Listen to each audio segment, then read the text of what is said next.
Go talk to the devil.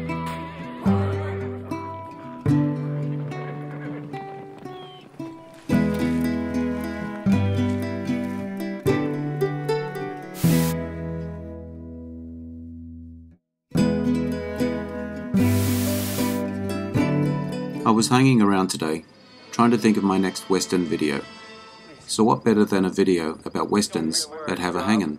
Seems like a pretty obvious one, as hanging was a common occurrence in the Wild West, a popular way of dispatching justice. Let me know in the comments if there are any obvious movies I missed. If you enjoyed this video, hit the notification button to get my new videos. If you want to check out my many other videos, head over to my channel. The link is in the description. Let's get into it in no particular order.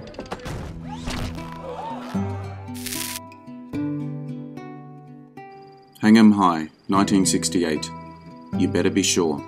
A band of vigilantes catch Jed Cooper, Clint Eastwood, and, incorrectly believing him guilty of cattle rustling and murder, hang him, and leave him for dead. But he doesn't die. He returns to his former profession of lawman to hunt down his lynchers and bring them to justice.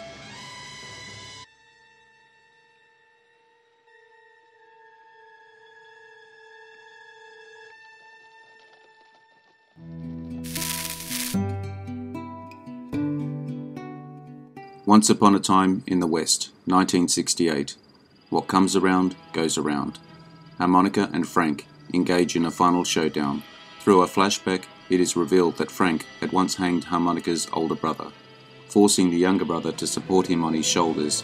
Just before the panting boy collapses under the weight, Frank had forced a harmonica into his mouth, telling him to keep your loving brother happy. Harmonica beats Frank to the draw. As he lies dying, Frank again asks Harmonica's identity, and Harmonica places the instrument in Frank's mouth. Frank remembers, nods his head, and dies. The Quick and the Dead, 1995. Revenge is sweet. Sharon Stone, the lady, rides into a small and depressing prairie town with a secret. Doc Wallace finds the lady at a nearby cemetery and tells her that he recognizes her and knows why she is there. Flashbacks reveal that the lady's real name is Ellen. Her father was the marshal in Redemption, until Herod's gang invaded and lynched him. Herod gave Ellen a pistol and 3 shots to try and shoot the rope, but she accidentally killed him. She fled town. Doc hands Ellen her father's old badge and begs her to rid the town of Herod.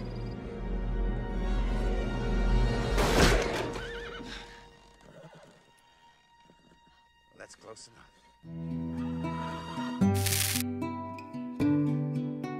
The Hanging Tree, 1959. It's right in front of you. Seeing his opportunity to remove his competition, Grubb incites a mob to lynch Frail. They carry him to the hanging tree, tie his hands, and place the rope around his neck. Rune and Elizabeth rush in with gold and the deed to their claim. Elizabeth offers everything to the townsfolk if they will let Frail live. Elizabeth has repaid Frail in full. Rune slips the noose off. Elizabeth turns to walk away. Frail calls out. She turns back, steps to the end of the wagon. He kneels down, cups her chin in both hands, and they touch heads together, acknowledging their love.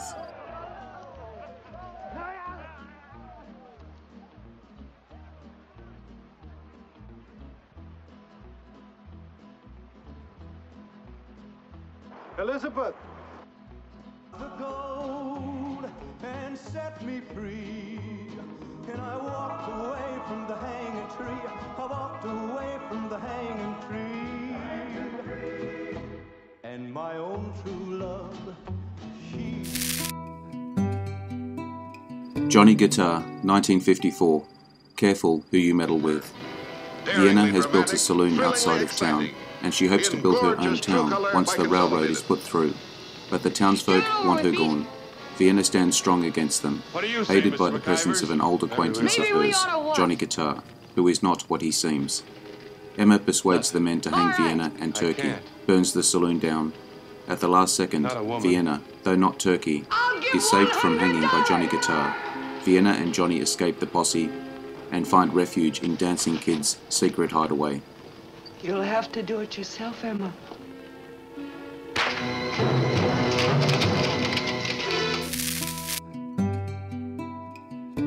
Cat Beloo, Beloo, 1965. 9 lives. Cat poses as a prostitute and confronts Sir Harry Percival. She attempts to force him into confessing that he ordered her father's murder. A struggle ensues, Sir Harry is killed, and Cat is sentenced to be hanged. With Sir Harry dead, Wolf City's future is hopeless, and the townspeople have no mercy for Cat. As the noose is placed around her neck, Uncle Jed, disguised as a preacher, appears and cuts the rope just as the trapdoor opens. Cat safely falls through and onto a wagon, and her gang spirit her away in a daring rescue.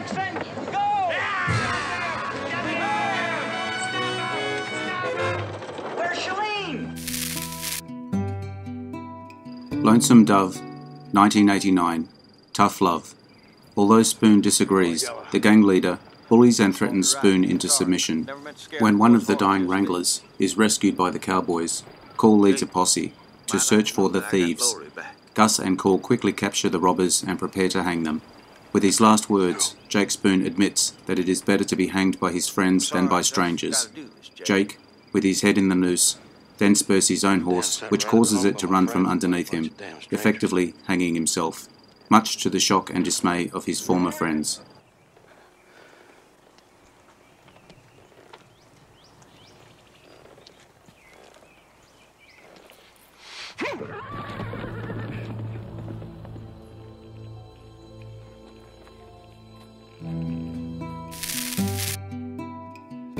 Bandalero, 1968. Seeing an opportunity. D. Bishop and his gang of robbers arrive at Valverde with the intention of robbing a bank. The heist goes wrong and a shootout with the local authorities ensues. During it, gang member Babe Jenkins kills a wealthy civilian and the gang gets arrested. D's brother, Mace Bishop, meets the hangman sent to execute the gang and learns of what happens in Valverde. Stealing the hangman's clothing and imitating his way of talking, Mace steals his identity and goes to Valverde with the intention of freeing D from the gallows. The day of execution, he convinces local sheriff, July Johnson, to take every attendant's gun with the excuse of having a safer event and manages to help the gang escape. The Westerner, 1940. Business as usual. In 1882, the town of Vinegaroon, Texas, was run by Judge Roy Bean, who calls himself the only law west of the Pecos, conducting trials from his saloon. Bean makes a corrupt living collecting fines and seizing property unlawfully. Those who stand up to him are usually hanged, receiving what Bean calls suspended sentences.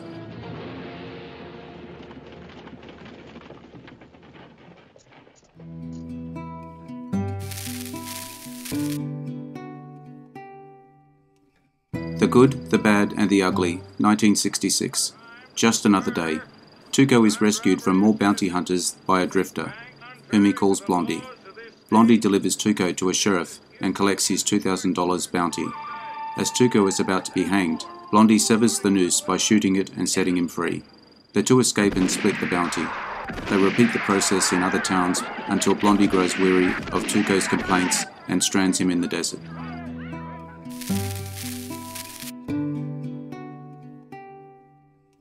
The Oxbow Incident, 1943. A tortured ending to 3 innocent lives. Martin claims that he purchased the cattle from Kincaid, but received no bill of sale. No one believes Martin, and the posse decides to hang the 3 men at sunrise. When dissent develops among some members of the group, a vote is taken on whether to hang the trio or take them to town to stand trial. Only 7 voted for the latter. After the lynching, the posse returns to Bridges Wells. On the way they encounter the town's sheriff, Risley, who reveals Kincaid is not dead and that the men who shot him have been arrested. Risley then asks Davies who is responsible for the lynching. All but 7, Davies replies, and the sheriff angrily declares, "God better have mercy on you. You won't get any from me."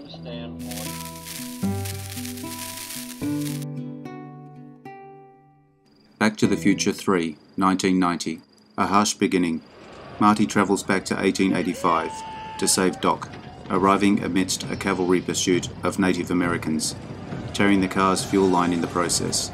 Chased by a bear, he is knocked out and found by his Irish-born great-great-grandparents, Seamus and Maggie McFly, who allow him to stay for the night. The next morning, under the alias Clint Eastwood, he arrives in Hill Valley, but runs afoul of Buford and his gang. Buford tries to hang Marty, but Doc rescues him.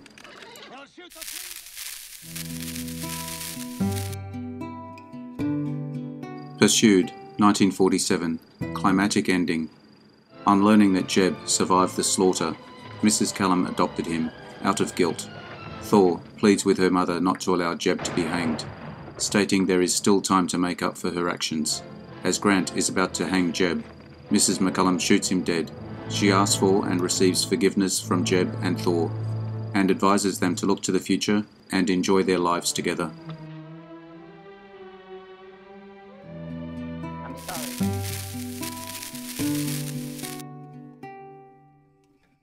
True Grit, 2010.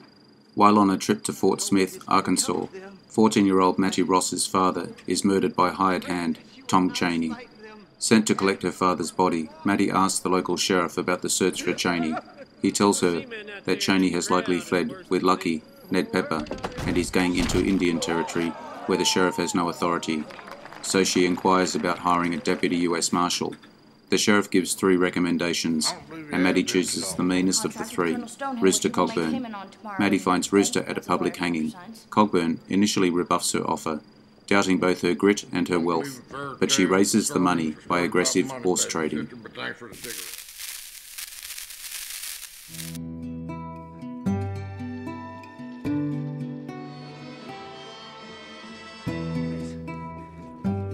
Don't make a word, Grub. Blood will have blood. You'll have to do it yourself. Sorry. I hope you enjoyed the video. Let me know what you think in the comments. I appreciate your likes and subscribers. Hit the notification button to get my new videos. Take a look at my channel and check out my Facebook page. The links are in the description. I am Wrangler. Bye for now. See you again soon.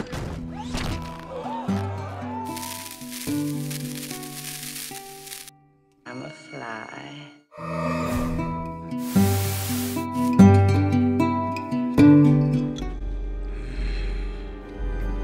Interesting facts about famous people.